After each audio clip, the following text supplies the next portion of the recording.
یہ قطعی ایک امر حق ہے تمہارے رب کی طرف سے، لہذا اس کے متعلق تم ہرگز کسی شک میں نہ پڑو۔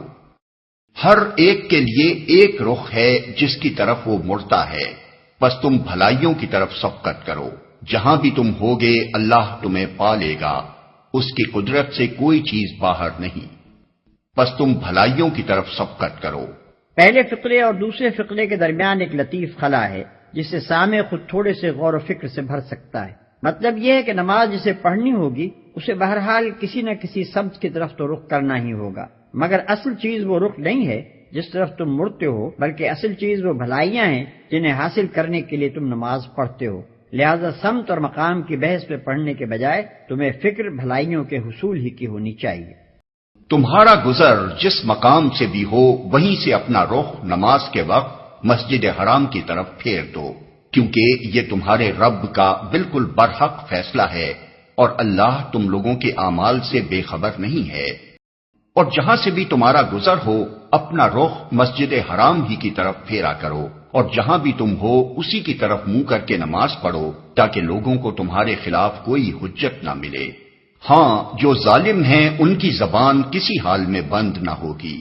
تو ان سے تم نہ ڈرو بلکہ مجھ سے ڈرو، اور اس لیے کہ میں تم پر اپنی نعمت پوری کر دوں، اور اس توقع پر کہ میرے اس حکم کی پیروی سے تم اسی طرح فلاح کا راستہ پاؤ گے جس طرح تمہیں اس چیز سے فلاح نصیب ہوئی کہ میں نے تمہارے درمیان خود تم میں سے ایک رسول بھیجا جو تمہیں میری آیات سناتا ہے، تمہاری زندگیوں کو سنوارتا ہے، تمہیں کتاب اور حکمت کی تعلیم دیتا ہے، اور تمہیں وہ باتیں سکھاتا ہے جو تم نہ جانتے تھے۔ اور جہاں بھی تم ہو اسی کی طرف منہ کر کے نماز پڑھو تاکہ لوگوں کو تمہارے خلاف کوئی حجت نہ ملے۔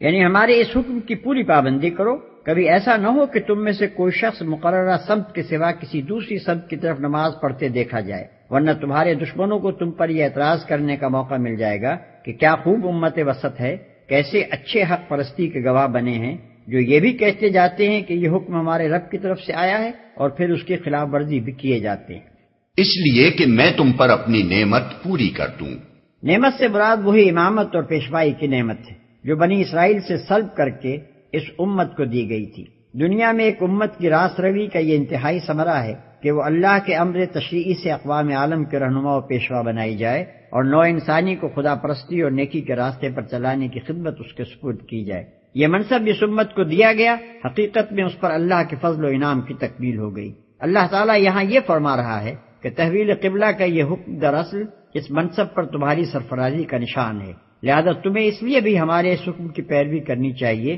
کہ ناشکری و نافرمانی کرنے سے کہیں یہ منصب تم سے چھین نہ لیا جائے۔ اس کی پیروی کرو گے تو یہ نعمت تم پر مکمل کر دی جائے گی، اور اس توقع پر کہ میرے اس حکم کی پیروی سے تم اسی طرح فلاح کا راستہ پاؤ گے۔ یعنی اس حکم کی پیروی کرتے ہوئے یہ امید رکھو، یہ شاہانہ انداز بیان ہے۔ بادشاہ کا اپنی شان بے نیازی کے ساتھ کسی نوکر سے یہ کہہ دینا کہ ہماری طرف سے فلاں عنایت و مہربانی کے امیدوار رہو، اس بات کے لیے بالکل کافی ہوتا ہے کہ وہ ملازم اپنے گھر شادیانے بجوا دے اور اسے مبارکبادیاں دی جانے لگیں۔ لہذا تم مجھے یاد رکھو، میں تمہیں یاد رکھوں گا، اور میرا شکر ادا کرو، کفران نعمت نہ کرو۔ اے لوگو جو ایمان لائے ہو، صبر اور نماز سے مدد لو، اللہ صبر کرنے والوں کے ساتھ ہے۔ اے لوگو، منصب امامت پر معمور کرنے کے بعد اب اس امت کو ضروری ہدایات دی جا رہی ہیں، مگر تمام دوسری باتوں سے پہلے انہیں جس بات پر متنبہ کیا جا رہا ہے وہ یہ ہے کہ یہ کوئی پھولوں کا بستر نہیں ہے جس پر آپ حضرات لٹائے جا رہے ہوں، یہ تو ایک عظیم الشان اور پرخطر خدمت ہے جس کا بار اٹھانے کے ساتھ ہی تم پر ہر قسم کے مصائب کی بارش ہوگی، سخت آزمائشوں میں ڈالے جاؤ گے، طرح طرح کے نقصانات اٹھانے پڑیں گے، اور جب صبر و ثبات اور عزم و استقلال کے ساتھ ان تمام مشکلات کا مقابلہ کرتے ہوئے خدا کی راہ میں بڑھے چلے جاؤ گے تب تم پر عنایات کی بارش ہوگی۔ اللہ صبر کرنے والوں کے ساتھ ہے۔ یعنی اس بھاری خدمت کا بوجھ اٹھانے کے لیے جس طاقت کی ضرورت ہے وہ تمہیں دو چیزوں سے حاصل ہوگی، ایک یہ کہ صبر کی صفت اپنے اندر پرورش کرو، دوسرے یہ کہ نماز کے عمل سے اپنے آپ کو مضبوط کرو۔ آگے چل کر مختلف مقامات پر اس امر کی تشریحات ملیں گی کہ صبر بہت سے اہم ترین اخلاقی اوصاف کے لیے ایک جامع عنوان ہے، اور حقیقت میں یہ وہ کلید کامیابی ہے جس کے بغیر کوئی شخص کسی مقصد میں بھی کامیاب نہیں ہو سکتا۔ اسی طرح آگے چل کر نماز کے متعلق بھی تفصیل سے معلوم ہوگا کہ وہ کس طرح افراد مومنین اور جماعت مومنین کو اس کار عظیم کے لیے تیار کرتی ہے۔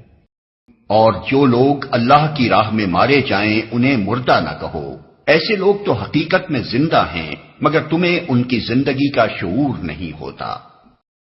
موت کا لفظ اور اس کا تصور انسان کے ذہن پر ایک ہمت شکن اثر ڈالتا ہے، اس لیے اس بات سے منع کیا گیا کہ شہداء فی سبیل اللہ کو مردہ کہا جائے، کیونکہ اس سے جماعت کے لوگوں میں جذبہ جہاد و قتال اور روح جاں فروشی کے سرد پڑ جانے کا اندیشہ ہے۔ اس کے بجائے ہدایت کی گئی کہ اہل ایمان اپنے ذہن میں یہ تصور جمائے رکھیں کہ جو شخص خدا کی راہ میں جان دیتا ہے وہ حقیقت میں حیات جاویدہ پاتا ہے۔ یہ تصور مطابق واقعہ بھی ہے اور اس سے روح شجاعت بھی تازہ ہوتی اور تازہ رہتی ہے۔ اور ہم ضرور تمہیں خوف و خطر، فاقہ کشی، جان و مال کے نقصانات اور آمدنیوں کے گھاٹے میں مبتلا کر کے تمہاری آزمائش کریں گے۔ ان حالات میں جو لوگ صبر کریں اور جب کوئی مصیبت پڑے تو کہیں کہ ہم اللہ ہی کے ہیں اور اللہ ہی کی طرف ہمیں پلٹ کر جانا ہے۔ کہنے سے مراد صرف زبان سے یہ الفاظ کہنا نہیں ہے، بلکہ دل سے اس بات کا قائل ہونا ہے کہ ہم اللہ ہی کے لیے ہیں۔ اس لیے اللہ کی راہ میں ہماری جو چیز بھی قربان ہوئی وہ گویا ٹھیک اپنے مصرف میں صرف ہوئی، جس کی چیز تھی اسی کے کام آ گئی، اور یہ کہ اللہ ہی کی طرف ہمیں پلٹنا ہے، یعنی بہرحال ہمیشہ اس دنیا میں رہنا نہیں ہے۔ آخر کار دیر یا سویر جانا خدا ہی کے پاس ہے، لہذا کیوں نہ اس کی راہ میں جان لڑا کر اس کے حضور حاضر ہوں۔ یہ اس سے لاکھ درجے بہتر ہے کہ ہم اپنے نفس کی پرورش میں لگے رہیں اور اسی حالت میں اپنی موت ہی کے وقت پر کسی بیماری یا حادثے کے شکار ہو جائیں۔ انہیں خوشخبری دے دو، ان پر ان کے رب کی طرف سے بڑی عنایات ہوں گی، اس کی رحمت ان پر سایہ کرے گی اور ایسے ہی لوگ راست رو ہیں۔